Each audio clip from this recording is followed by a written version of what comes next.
Episode 31 राज्य की उत्पत्ति का सामाजिक समझौता सिद्धांत।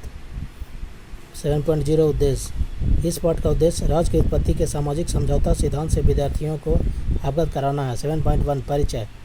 राज्य की उत्पत्ति का तीसरा सिद्धांत सामाजिक समझौता का सिद्धांत है। इस सिद्धांत के अनुसार राज्य न दैवी संस्था है न प्राकृतिक। इसकी उत्पत्ति न ईश्वर की इच्छा से हुई है न स्वाभाविक रूप से। राज्य तो एक कृत्रिम संस्था है जिसकी उत्पत्ति व्यक्तियों के पारस्परिक समझौते से हुई है। मनुष्यों ने अपनी इच्छा से आपस में समझौता कर राज्य का निर्माण किया। राज्य के पूर्व मनुष्य प्राकृतिक अवस्था में रहता था, जिसकी असुविधा से त्राण पाने के लिए व्यक्तियों ने आपस में समझौता कर राज्य की रचना की। सामाजिक समझौता के प्रमुख प्रवक्ता हॉब्स, लॉक और रूसो हैं। यह सिद्धांत 4 प्रमुख तत्वों पर आधारित है। वे हैं मानव स्वभाव, ह्यूमन नेचर, प्राकृतिक अवस्था, स्टेट ऑफ नेचर, तीसरा प्राकृतिक कानून, नेचर लॉ और चौथा समझौता, कॉन्ट्रैक्ट। यद्यपि इन चारों तत्वों के विषय में हॉब्स, लॉक और रूसो के विचार अलग अलग हैं, तथापि इस सिद्धांत के अनुसार इन चारों तत्वों के आधार पर ही राज्य का निर्माण किया गया। 7.2 मानव स्वभाव, ह्यूमन नेचर। मानव स्वभाव के विषय में विद्वानों में मत एक नहीं है। जहां हॉब्स के अनुसार मनुष्य स्वभाव से स्वार्थी, झगड़ालू, दंभी, हिंसक और दुष्ट होता है, वहां लॉक के अनुसार मनुष्य स्वभाव से शांतिप्रिय और विवेकी होता है। एवं रूसो के अनुसार मनुष्य सरल, भद्र, स्वतंत्र और अच्छा होता है एवं छल कपट से दूर रहता है।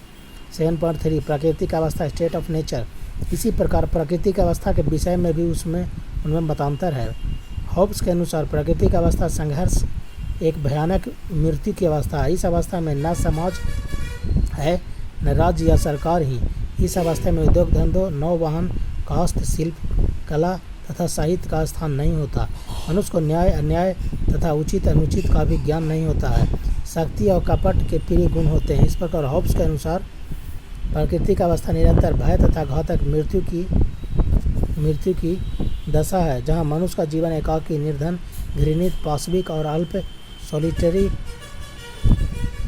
पुअर, ब्रूटिश एंड शॉर्ट होता है। हॉब्स की मुख्य समस्या यही है कि इस प्रकार मनुष्यों को प्राकृतिक अवस्था की दुर्दशा से मुक्त किया जाए। लॉक की प्राकृतिक अवस्था हॉब्स से बिल्कुल भिन्न है। दोनों की प्राकृतिक अवस्था में बहुत से अंतर हैं। प्रथम, जहां हॉब्स की प्राकृतिक अवस्था में मनुष्य का जीवन एकाकी, निर्धन, घृणित, पाशविक और अल्प होता है, लॉक की प्राकृतिक अवस्था में मनुष्य समान, स्वतंत्र, विवेकपूर्ण और कर्तव्यपरायण होता है। द्वितीय, जहाँ हॉब्स की प्राकृतिक अवस्था संघर्ष और युद्ध की अवस्था है, लॉक की प्राकृतिक अवस्था शांति, सहयोग, सुरक्षा की। तृतीय, हॉब्स की प्राकृतिक अवस्था में न समाज होता है न राज्य या सरकार, परंतु लॉक की प्राकृतिक अवस्था में समाज तो है पर राज्य नहीं। चतुर्थ, हॉब्स की प्राकृतिक अवस्था कानून विहीन अवस्था है। लॉक की प्राकृतिक अवस्था में प्राकृतिक कानून विद्यमान रहता है जो सभी मनुष्यों के आचरणों को नियंत्रित करता है। पंचम, हॉब्स की प्राकृतिक अवस्था में मनुष्य सिर्फ अपने प्राकृतिक अधिकार की भावना से प्रेरित होकर कार्य करता है, परंतु लॉक की प्राकृतिक अवस्था में मनुष्य कर्तव्य एवं नैतिक भावना से भी ओतप्रोत रहता है। षष्ठ, जहाँ हॉब्स सिर्फ जीवन या आत्म सुरक्षा को प्राकृतिक अधिकार मानता है, लॉक जीवन के अतिरिक्त स्वतंत्रता और संपत्ति को भी प्राकृतिक अधिकार की संज्ञा देता है। रूसो की प्राकृतिक अवस्था की धारणा हॉब्स और लॉक की धारणाओं से बिल्कुल भिन्न है।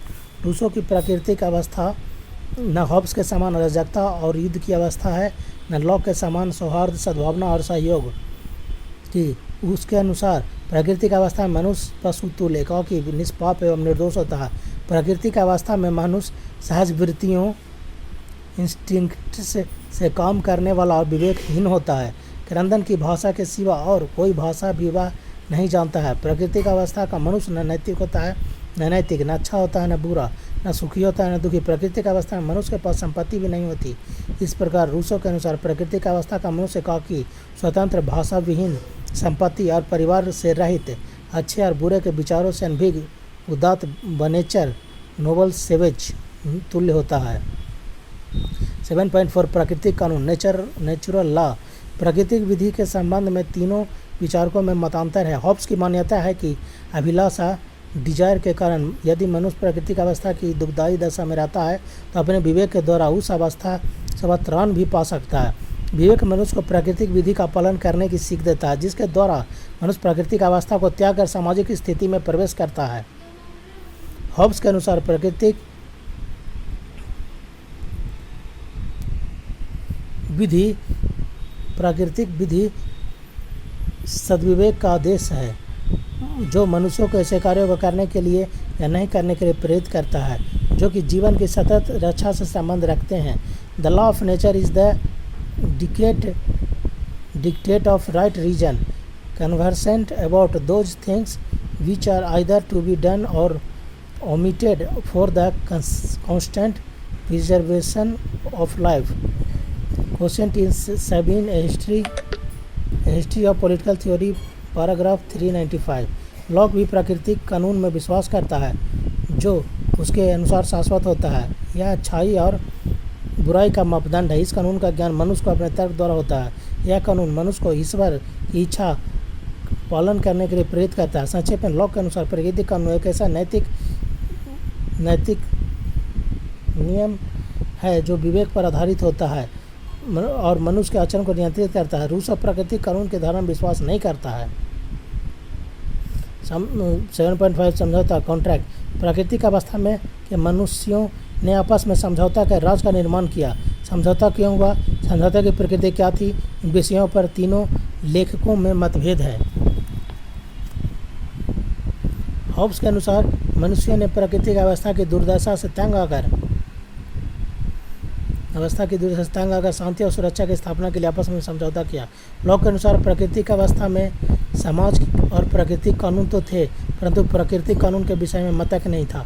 दूसरे शब्दों में प्राकृतिक अवस्था में प्राकृतिक कानून की व्यवस्था करने के लिए न विधायिका थी, न उसे लागू करने के लिए कार्यपालिका,